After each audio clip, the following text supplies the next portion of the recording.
Well, thank you, Gabby. Well, the White House is floating the idea of a gas rebate card as a way to reduce the burden of these high gas prices just days after President Biden demanded that energy companies make more fuel. That's right. We're all trying to save some money. Well, Fox 26's business reporter says the industry doesn't think it's that as easy that is. Tom. Rashi, Heather, lower gas prices may be on the way fairly soon. Oil closed just over $7 a barrel lower today, which analysts think is part of a maybe 15 to 20 cent a gallon reduction in the coming weeks. Still, though, prices remain painfully high. All across the country, $90, and we only did 3/4 a tank. the pain at the pump is palpable.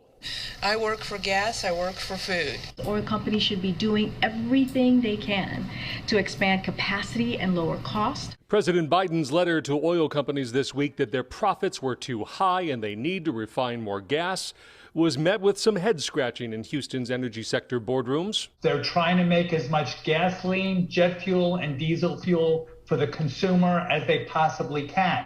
Indeed, ExxonMobil responded, saying, "We've been investing through the downturn to increase refining capacity by about 250,000 barrels a day, the equivalent of adding a new medium-sized refinery." Demanding more gasoline out of the nation's refineries could be easier said than done. As a whole, they're running at about 96% capacity right now.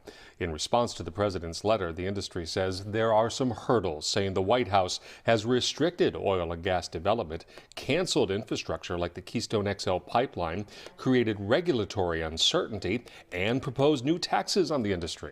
In a letter to the White House, the American Petroleum Institute writes, "Respectfully, the American people need a different direction to solve this crisis." Meantime, some suggest suspending summer blended fuel could quickly add capacity and trim a significant amount from the price per gallon within weeks. Not only is that less expensive to make compared to the summer grade of gasoline, but we would increase the amount of supply, and both of those impacts would result in lower gas prices.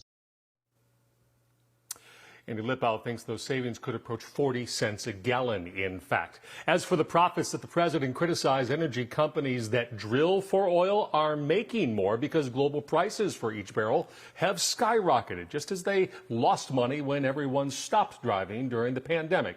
Same for refiners. As demand outstrips supply, prices go up for what is available. Watching Your Money tonight, Tom Ziska, Fox 26 News.